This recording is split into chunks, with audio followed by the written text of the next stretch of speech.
Dans cette capsule, cette première capsule d'arithmétique, nous allons définir ce qu'est le PGCD de deux nombres et ce que sont des nombres premiers entre eux. Alors, pour commencer, on va rappeler ce que c'est qu'un diviseur d'un nombre entier.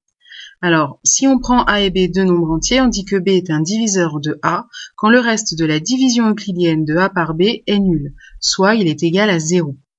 Autrement dit, quand je divise A par B, il faut que mon résultat, donc mon quotient, soit un nombre entier.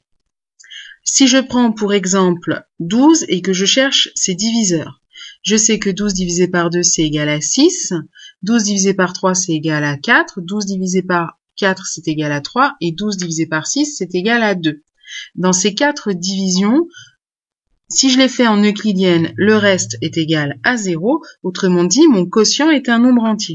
2, 3, 4 et 6 sont donc des diviseurs de 12. Mais 1 est aussi un diviseur de 12 parce que n'importe quel nombre entier divisé par 1 est égal à ce nombre entier. Et 12, c'est aussi un diviseur de 12 parce qu'on peut toujours diviser un nombre entier par lui-même et que c'est égal à 1. Par contre, si je prends 5, 12 divisé par 5 et que je fais la division euclidienne, combien de fois 5 dans 12 ? 2 fois 5, 10, il reste 2. Donc mon reste n'est pas égal à 0, mon quotient n'est pas un nombre entier, donc 5 n'est pas un diviseur de 12.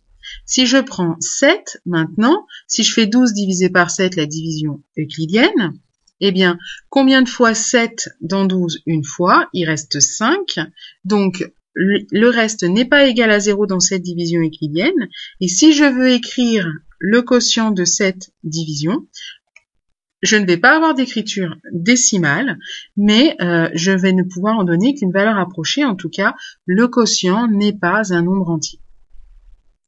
Voyons maintenant les diviseurs communs à deux nombres entiers. Si on prend 12, on sait que ces diviseurs, avec ce qu'on vient de voir, sont égaux à 1, 2, 3, 4, 6 et 12.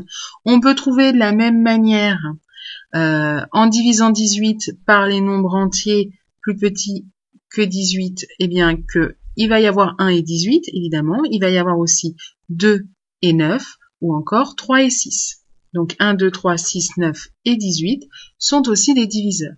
Alors vous remarquez que ces diviseurs, je les ai classés du plus petit au plus grand, bien pour pouvoir les comparer plus facilement et donc repérer ceux qui sont égaux. Donc là on voit qu'on a 1, 2, 3, 6 qui sont des diviseurs à la fois de 12 et de 18. C'est ce qu'on va appeler les diviseurs communs à 12 et 18. Et dans ces diviseurs communs, celui qui va nous intéresser particulièrement, c'est le plus grand, c'est celui qu'on va appeler le PGCD. On appelle PGCD le plus grand diviseur commun ou commun diviseur aux deux nombres entiers. Ici, le PGCD de 12 et 18, c'est le nombre 6. Alors voyons maintenant une application avec ce PGCD.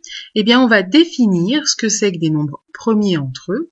Eh bien, on dit que deux nombres sont premiers entre eux quand ils ont pour unique diviseur commun 1.